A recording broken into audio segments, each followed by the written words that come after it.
Paytaxtda avtobus zolaqlarında ümumi istifadədə olan nəqliyyat vasitələrinin, avtobusların fasiləsiz, intensiv və təhlükəsiz hərəkətinin təşkili məqsədi ilə polis əməkdaşları tərəfindən nəzarət profilaktik işlər davam etdirilir.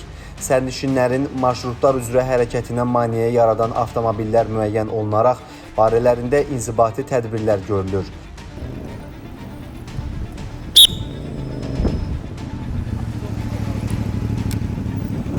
Ümumi istifadədə olan nəqliyyat vasitələrinin rahat, təhlükəsiz hərəkətinin təmin olunması istiqamətində tədbirlərimiz həyata keçirilir.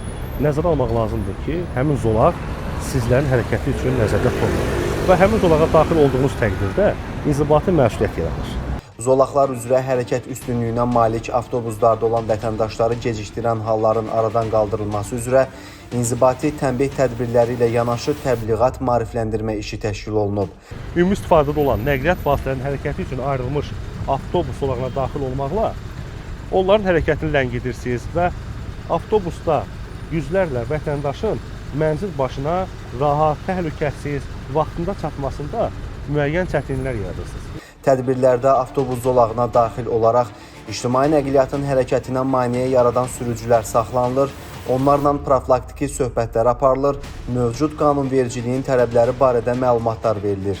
Etdikləri qanun pozuntusunun digər vətəndaşlarımıza yaratdığı çətinliklər izah olunmaqla bu halın yüzlərlə vətəndaşın gecikməsinə və hərəkət intensivliyinə təsir etdiyi onların diqqətinə çatdırılır. Məqsədimiz avtobus zolaqlarında ictimai nəqliyyatın tam fasiləsiz, maneəsiz hərəkət təmin etmək. Bir daha diqqətə çatdırırıq ki, ictimai nəqliyyatdan istifadə edən şəxslərə hörmətlə yanaşılmalı, qaydalara əməl etmək şəhərin nəqliyyat şəbəkəsində hər bir sürücünün əsas vərdişi, davranışı, intizamı olmalıdır.